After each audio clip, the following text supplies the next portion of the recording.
What if one of India's most important strategic assets lies more than 1,000 kilometers from its mainland?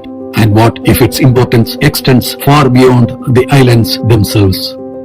Every single day, more than 100,000 merchant ships travel across the oceans of the world. They carry fuel that powers nations, the food that fills supermarket shelves, the raw materials that build cities, and the technology that connects billions of people. Nearly everything we use has crossed an ocean before reaching us. But among all the oceans on earth, there is one that quietly shapes the destiny of the modern world. The Indian Ocean is not just another body of water.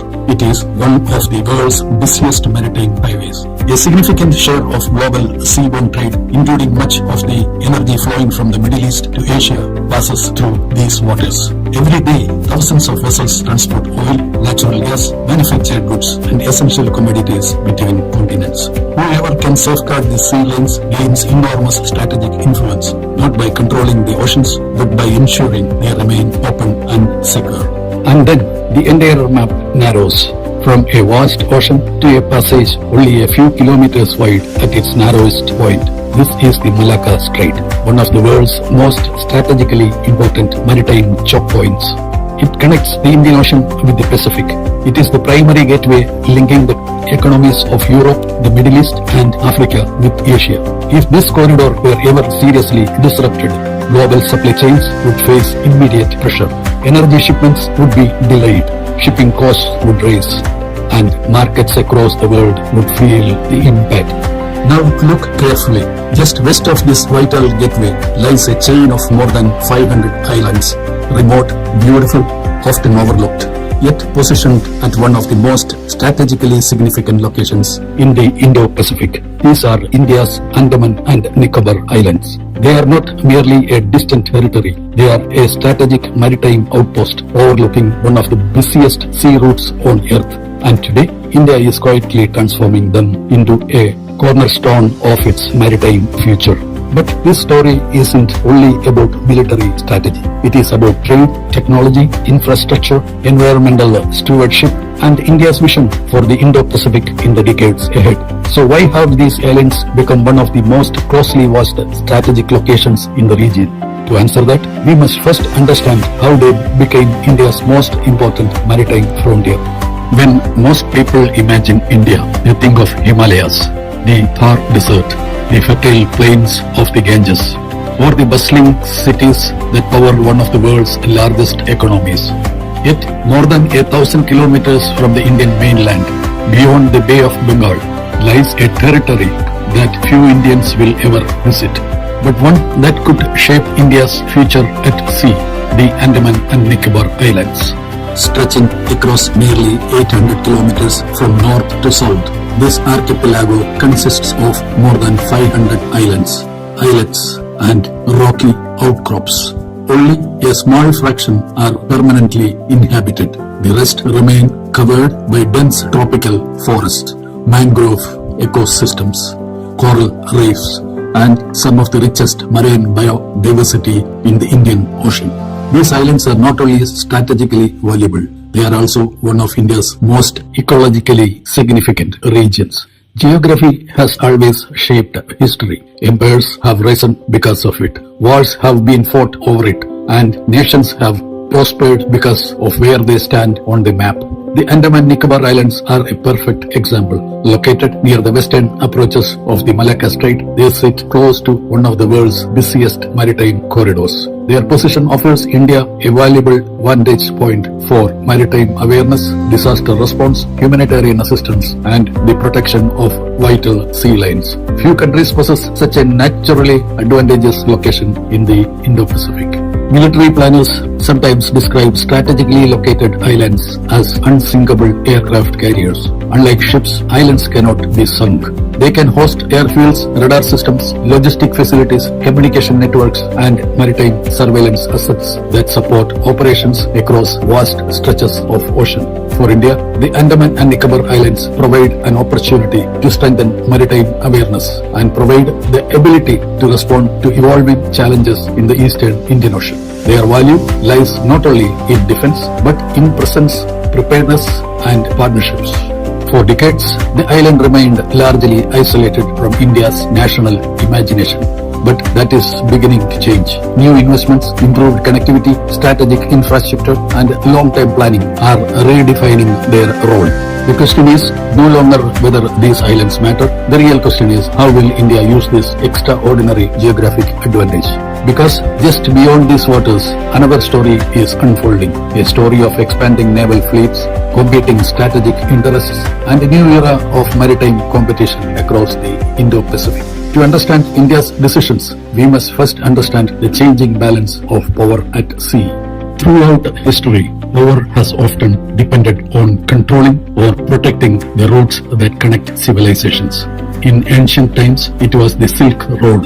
During the Age of Sail, it was the Great Sea routes linking Europe and Asia. Today, one of the most important maritime corridors of Earth is the Malacca Strait. This narrow passage connects the Indian Ocean with the Pacific, serving as a vital gateway for global commerce. Every day, thousands of commercial vessels pass through this corridor. Energy shipments from the Middle East, manufactured goods from East Asia, raw materials from across the world, all converge here before continuing their global journey. For many nations in Asia, this route is essential to economic stability. Its uninterrupted operation supports industries, supply chains, and millions of livelihood across continents. Maritime strategies use the term choke point. It refers to a narrow passage through which a large volume of global shipping must pass. Because so much traffic depends on these routes, even temporary disruptions can have far-reaching consequences. Ships may need to travel longer distances, transportation cost can rise, deliveries can be delayed, and the effects ripple through the global economy. This is why secure and open sea lanes are shared interest for many countries. This is where geography gives India a remarkable advantage. The Andaman Nicobar Islands are positioned near the western approaches of the Malacca Strait. Their location enables India to strengthen maritime domain awareness, support humanitarian assistance and disaster relief missions, protect vital shipping routes, and work closely with regional partners. In an increasingly interconnected Indo-Pacific, this geographic position carries exceptional strategic value. But geography alone is never enough. Strategic advantage must be matched by vision, investment, infrastructure, and sustained cooperation. Around the world, nations are expanding their presence across the Indo-Pacific. As maritime activity grows, so does the importance of preparedness, partnerships, and resilient infrastructure. And nowhere is that transformation more visible than in India's eastern maritime frontier. Yet, this story is about more than one nation. Across the Indo-Pacific, countries are modernizing their navies, strengthening partnerships, and investing in maritime infrastructure. These changing dynamics are reshaping one of the world's most important oceans. To understand India's response, we must now look at the broader strategic landscape.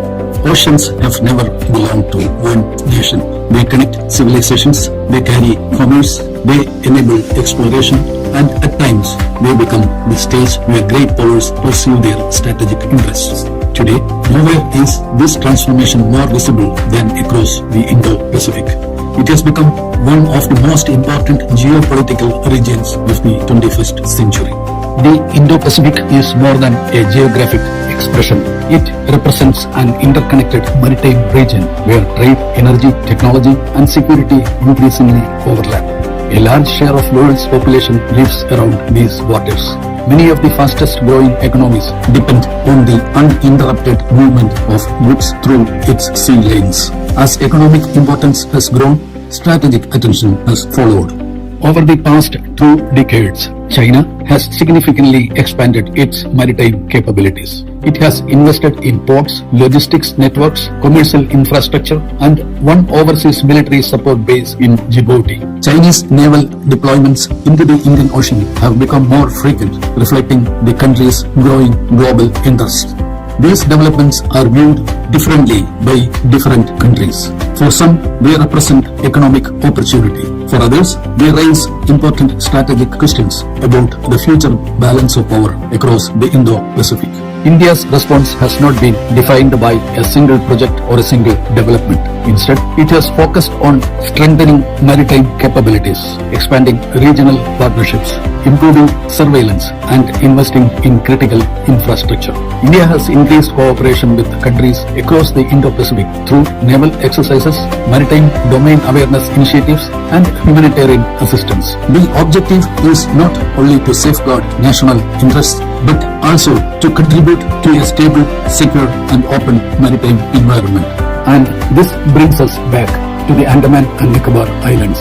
Their importance does not come from their size, it comes from their location. Positioned near one of the world's busiest maritime corridors, these islands support India's ability to monitor surrounding waters, respond to emergencies, strengthen regional cooperation, and maintain a forward maritime presence. Geography gave India this advantage. Vision determines how effectively it is used. But strategy alone cannot unlock the full potential of these islands. Lasting influence also depends on infrastructure, connectivity, economic opportunity, and sustainable development. That is exactly what India is now attempting to build. Hidden within India's southernmost island lies one of the most ambitious infrastructure projects in the nation's modern history. A project that could reshape trade, strengthen maritime connectivity, and redefine India's role in the Indo-Pacific. Welcome to the Great Nicobar project. At the southernmost edge of India's island territory lies Greater Nicobar. For centuries, this island existed largely outside the world's major commercial networks. Dense forests, remote settlements, vast stretches of ocean, and an extraordinary natural environment. But its geography has always hidden something else. Potential, because just offshore lies one of the world's major east-west shipping routes, and India now wants to bring that route closer to its own economic and strategic network. The location is extraordinary. The proposed transshipment terminal at Galatea Bay is about 40 nautical miles from the international east-west shipping route, and the site has a natural water depth of more than 20 meters. That matters because the world's largest container ships require deep water facilities. Instead of forcing cargo onto smaller vessels, a deep water transshipment hub can allow large ships to transfer containers closer to their final destinations. And that creates a potentially powerful advantage. At the heart of the project is the International Container Transshipment Terminal. The latest government description puts its ultimate planned capacity at 14.2 million TEUs. 1 TEU is roughly equivalent to the cargo capacity of a standard 20-foot container. To understand the scale, this isn't simply a port designed to serve the island. It is envisioned as an international transshipment hub, a place where cargo from different origins can be consolidated, transferred, stored, and sent onward across the region. Today, a significant portion of India's transshipped cargo is handled outside the country. Major regional hubs such as Colombo, Singapore, and Port Kelang have captured much of this business. That means Indian cargo can involve an additional international transfer before continuing toward its destination. The Great Nicobar project aims to change that equation. If successful, India could capture a larger share of transshipment activity closer to its own coastline. That means more than containers, it means logistics, ship repair, bunkering, warehousing, crew services, maritime support industries, and potentially a much larger economic ecosystem around the port. But the Great Nicobar vision is much bigger than a port. The project is designed as an integrated development. Alongside the transshipment terminal is a proposed greenfield international airport, a planned power generation system, and a new township to support the people, services, and economic activity that the development would require. In other words, India isn't simply planning a harbor. It is planning an entire maritime gateway. The airport has another purpose: connectivity. Great Nicobar's isolation has always been part of its character. But isolation also limits economic opportunity. An international airport could connect the island more directly with the Indian mainland and international destinations. It could support tourism, business, emergency response, and the movement of people and essential supplies. The government's current project description envisages an airport initially capable of handling at least 1 million passengers annually, with the potential to expand substantially over time. But none of this works without something far less glamorous: power. A deep water port cannot operate without reliable electricity. Neither can an airport. Neither can a modern city. The project therefore includes a planned 450 MVA gas and solar-based power system designed to provide reliable energy while incorporating renewable generation. It is a reminder that strategic infrastructure isn't built one facility at a time. Every part depends on every other part. Then comes the human infrastructure. A planned township is intended to support residential, commercial and industrial requirements created by the development. Workers, service providers, businesses, engineers, logistic operators and the communities that will live alongside this transformation.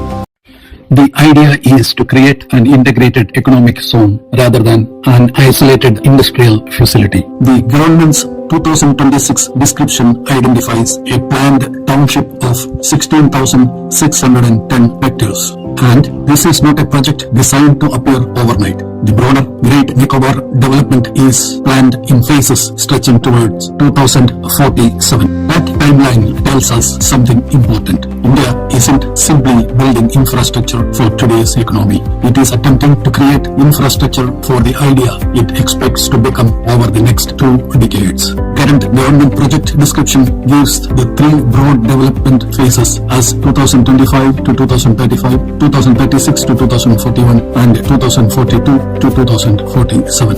But there is another side to this story. Great Nicobar isn't an empty piece of land waiting to be developed. It is an ecologically sensitive island. It is home to unique biodiversity and it is also home to indigenous communities including the Shompen and Nicobaris. That creates perhaps the greatest challenge of the entire project, because the question isn't simply can India build it? The more important question is can India build it while protecting what makes Great Nicobar irreplaceable? The Great Nicobar project represents an enormous opportunity, but it is also represents an enormous responsibility. Economic ambition, strategic necessity, environmental protection and indigenous rights will all have to coexist on the same island. And that may ultimately determine whether Great Nicobar becomes merely another infrastructure project or a model for how a rising maritime power develops its most sensitive frontier. Because the future of Great Nicobar won't be measured only in containers or ships or kilometers of runway. It will be measured by what India manages to protect while building what it needs. Every great infrastructure project begins with a vision. But every great vision also has a cost. And on Great Nicobar, that cost cannot be measured only in rupees. It must also be measured in forests, ecosystems, wildlife, and the lives of communities that have called this island home for generations. Great Nicobar is not an ordinary development site. Its forests, coastal ecosystems, and surrounding marine environment support remarkable biodiversity. The island is particularly known for species such as the Nicobar megapod and the giant leatherback turtle, which uses beaches in the region for nesting. These ecosystems are interconnected. Disturb one part and the consequences can extend far beyond the construction site itself. That is why environmental safeguards are central to the debate surrounding the project. And then there is a human dimension. Great Nicobar is home to indigenous communities including the Nicobaris and the Shompen. Their relationship with the island is not simply economic. It is cultural, historical and deeply connected to the surrounding environment. Any transformation of this scale therefore raises an important question. How can development take place without undermining the rights, culture and way of life of the people who already live there? This creates a debate that has no simple answer. India needs infrastructure, India needs stronger maritime connectivity, and India wants to capture a larger role in the global shipping economy. But development cannot come at the expense of irreplaceable ecosystems or vulnerable communities. The challenge is therefore not simply development versus conservation. It is whether the two can be designed to coexist. Environmental clearance for a project of this scale comes with conditions, mitigations, measures and monitoring requirements. The real test, however, begins after approval. Are safeguards implemented effectively? Are environmental impact continuously monitored? Are local communities properly protected and consulted? And can mitigation measures keep pace with the scale of construction? These are questions that will follow the project for decades. Because Great Nicobar presents India with something unusual, an opportunity to build in one of the most strategically valuable locations in the Indian Ocean, but also an obligation to protect one of its most extraordinary natural environments. And perhaps that is the real test of the blue water horizon. Not whether India can build a port, but whether it can build the future without destroying the uniqueness of the place where the future is being built. And if India gets that balance right, Great Nicobar could become much more than a port. It could become a gateway connecting India's economy to the wider Indo-Pacific. A gateway where commerce, connectivity, maritime security and sustainable development meet. And that brings us to the bigger question. What does India ultimately want these islands to become? For generations, the Andaman and Nicobar Islands were viewed primarily as India's distant frontier. But that definition is changing. Today, they are increasingly being seen as a maritime gateway, a gateway between India, Southeast Asia, and the wider Indo-Pacific. Their greatest asset is not simply what can be built on them, it is where they are. And the opportunity extends far beyond defense. The ocean itself can become an economic engine. Fisheries, marine research, tourism, shipping, logistics, renewable energy, and a growing range of industries connected to what is increasingly known as the blue economy. For India, the challenge will be to develop these opportunities while keeping the surrounding marine environment healthy and productive. Because the ocean is not simply a highway, it is also a resource, an ecosystem, and a source of livelihood. There is another role these islands can play, not war, but stability. The Indian Ocean is regularly affected by cyclones, earthquakes, tsunamis, and other natural disasters. A well-connected island infrastructure can help India respond more quickly when emergencies occur across the region. Naval and Coast Guard assets can support search and rescue. Aircraft can transport relief supplies. Ports can support humanitarian operations. And maritime surveillance can help improve awareness of activity across surrounding waters. India's maritime strategy is therefore not only about preparing for conflict, it is also about being prepared for crisis. India's rise as a maritime power will not be determined by one port, one airport, or one chain of islands. It will depend on an entire network: ports, shipyards, naval bases, merchant shipping, digital connectivity, coastal infrastructure, and partnerships across the Indo-Pacific. The Andaman and Nicobar Islands could become one of the most important nodes in that network. Not because they are large, but because they sit at the intersection of geography, commerce, security, and opportunity. Imagine the Indian Ocean 20 years from now. More ships, more trade, more energy demand, more digital connectivity, and greater competition for influence. In that future, India's geography will matter more than ever. And the Andaman and Nicobar Islands could stand at the extreme edge of that maritime network, watching over one of the world's most important oceanic crossroads. But the true measure of this project will not be the number of ships that enter a port, nor the number of containers moved, nor the size of an airport. It will be whether India can combine ambition with responsibility, strength with restraint, development with conservation, and national interest with regional cooperation. Because the blue water future is not simply about reaching further across the ocean. It is about having the wisdom to understand what that ocean means. And perhaps that is why these islands matter so much. They represent something larger than themselves, a country looking beyond its coastline toward a future shaped by the sea. At the beginning of our journey, we looked at an ocean carrying the lifeblood of the global economy. We followed the world's shipping routes until they narrowed into one of the most important maritime gateways of Earth, and then we found India, not at the center of the map, but at the edge of it, on a chain of islands surrounded by thousands of kilometers of ocean. For decades, these islands remained distant from the center of India's economic story. Today, that is changing. Roads are improving, connectivity is expanding, maritime infrastructure is being strengthened, and Great Nicobar has emerged as one of the country's most ambitious long-term development missions. The objective is not simply to build another port, it is to connect India more deeply with the maritime economy of the Indo-Pacific. But the future cannot be built by ignoring the past. Great Nicobar's forests matter, its maritime ecosystems matter, its wildlife matters, and the communities who call these islands home matter. That is why the greatest challenge is not simply construction, it is balance. Can India strengthen its maritime position while protecting the environment? Can it create economic opportunity while respecting communities? Can it build strategic infrastructure without losing sight of the extraordinary natural world around it? The answers will define the legacy of Great Nicobar. 20 years from now, we may look back at this moment very differently. Perhaps Great Nicobar will become a major maritime gateway. Perhaps it will become an important link in India's blue economy. Perhaps its greatest achievement will be finding a way to combine development with conservation. We don't know the final chapter yet, but one thing is certain. The Indian Ocean is becoming more important with every passing year, and India's geography gives it a place in that future that few other nations can match. The Andaman and Nicobar Islands are more than dots on a map. They are a bridge between India and the wider Indo-Pacific, a gateway between commerce and opportunity, a frontier between land and sea, and perhaps a glimpse of the India that is emerging, an India that looks beyond its shores, an India that understands the strategic value of the sea, and an India that must learn to protect what it seeks to build. Because the future of India may not be shaped only by what happens on its land, it may also be shaped by what happens beyond its horizon.